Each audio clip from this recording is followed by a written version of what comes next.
Captain Ron Rico said, "If it's gonna happen, it's gonna happen out there." Truer words have never been spoken about boating. Is your boat ready for out there? Seaworthiness is a very general term used to describe how capable a vessel is and how much it can safely take. Unfortunately, there's no tidy definition for what makes a seaworthy vessel. Beyond the type of vessel, knowing how far offshore you can safely go with a small boat is based on the overall experience and judgment of the captain. Let's look at an example. Skipper has owned his open-deck pontoon boat for several years. One year, he trailers it from his home lake to the Florida Keys. The boat is fun and manages the protected waters on Florida Bay easily. Then Skipper decides to take the boat into the Atlantic to visit a reef. 7 miles offshore, a deep-water 5-foot swell begins to make the pontoon boat feel a bit small. On the way home, an afternoon thunderstorm kicks up a rough chop and adds 30-knot winds to the mix. Now it's too rough to keep the boat on plane, and it's wallowing in the troughs of the waves. There's green water on the deck, and it's a high risk of capsizing. All the rolling has stirred up some sediment in the fuel tank, and the single engine now sputters and dies. Is the vessel still seaworthy? Sure, a pontoon boat offshore in a Florida thunderstorm is an extreme example. But the same story can be told with pretty much any type of boat. Every design has a limit. Experience of captain or owner. There's a saying, you start life with a full bag of luck and an empty bag of experience. Your goal is to fill up the bag of experience before your bag of luck runs out. Many skippers get lucky, and hopefully that's what happens to the pontoon boat. But with careful risk management, even a new skipper could have kept a little more luck in his bag and saved it for another day. The number one factor affecting the seaworthiness of all vessels is the skipper at the helm. No matter what the mode of transportation, 90% or more of all accidents are caused by human error. What could Skipper have done differently?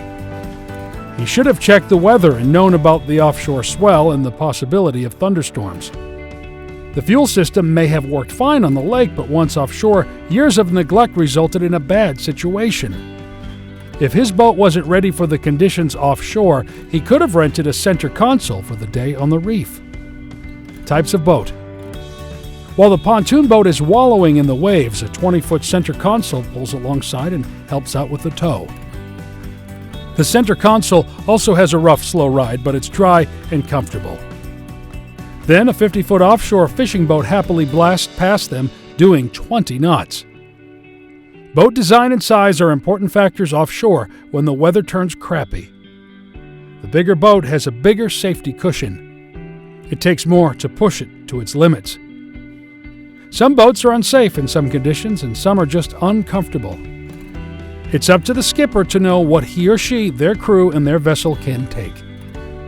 If it's going to be unsafe, don't go.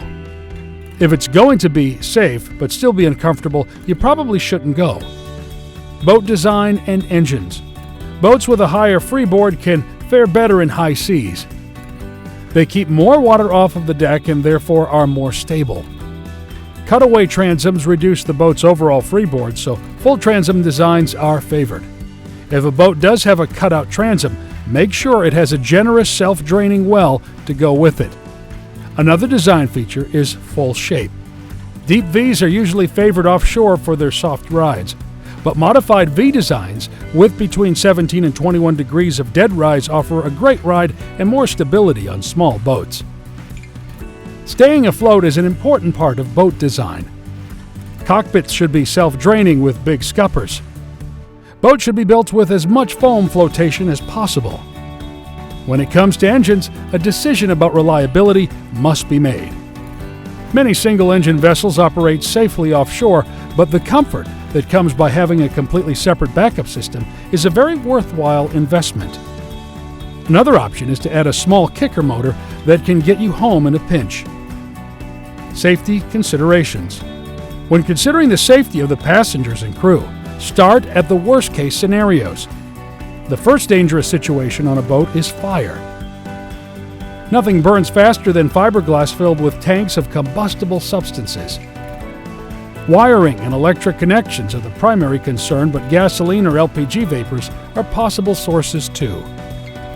Fire extinguishers are a must-have, and they must be easily accessible. A life raft is a good idea if you're headed offshore. Secondly, the next most dangerous situation is flooding and sinking. A seaworthy vessel doesn't let water in. You can include in this the risk of capsizing in rough conditions. Bilge pumps can help stem the flow, but they are far undersized and incapable of keeping the ocean out if the hull is compromised. The next potential disaster waiting to happen is injury or sickness. When offshore, how quickly can help arrive, or how fast can you get back to shore?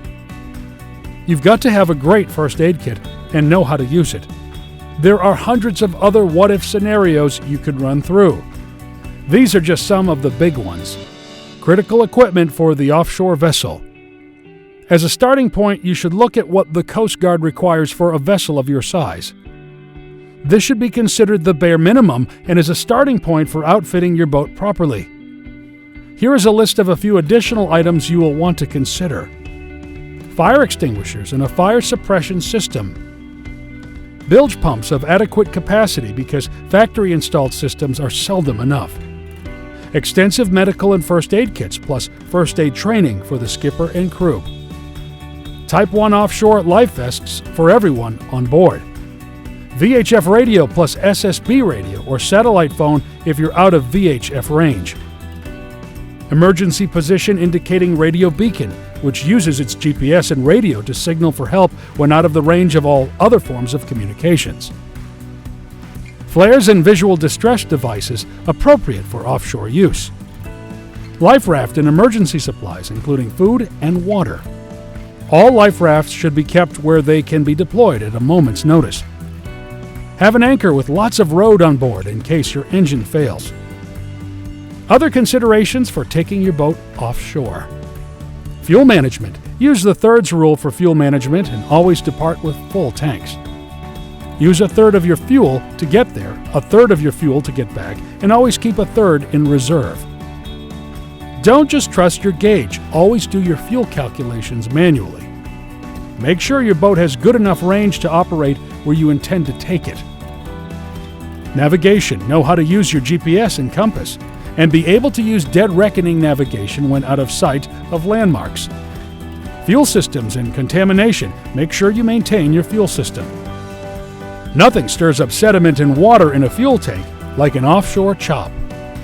Use a high-quality fuel water separator with a sight bowl and inspect it every day before you head out. Always carry spare filters on board. Weather. Check your weather from multiple sources. The National Weather Service publishes marine zone forecasts. They can be found online and on VHF weather channels. There are also many weather apps. Float plan and getting help. Boaters should file a float plan with a relative or friend. And all boaters should always have an active towboat membership with Boat US or Sea Tow, regardless of where they are boating. What to expect in a small boat. Taking any vessel offshore is all about the weather and your planning. Yes, your boat needs to be safe and well equipped. But exercising good judgment and picking good weather is just as important. Pay special attention to the wind speed, height of wind-driven waves, ocean swell, and tides and currents. If you take your boat out on a calm day, it won't be much different than boating on a large lake. The farther away from the land you get, the more prominent the wind-driven waves get. The more wind you add, the rougher your day. Offshore weather reports also include the wave period. This is the second time in seconds that it takes to pass from one wave trough to the next. The shorter the period, the rougher and more uncomfortable the ride. If the waves are predicted to be 4 feet with a 4-second period, the ride will be miserable in nearly any small boat. But if the waves are 4 feet with a 10-second period, it will be a lovely day on the ocean. Ocean swell is usually not a problem, but for small boats, it can make it difficult to stay on plane and very uncomfortable. The biggest hazard with swells occurs over shallow water. If your inlet passes over a bar, dangerous breaking waves can develop. Always consider how wind and current will combine. This is especially important when navigating inlets or other tight spots where the current speeds up. If the wind and current are in opposite directions, the waves will pile up with a very short period. The result can be dangerously steep waves that can easily swamp a small boat. It is always best to pass through inlets at slack current, or at least wait until the current and wind are aligned. Inlets are especially challenging since there is limited room to maneuver, and the real conditions inside the inlet are hard to see as you approach it. Conclusion: this is far from a comprehensive article on taking a vessel offshore.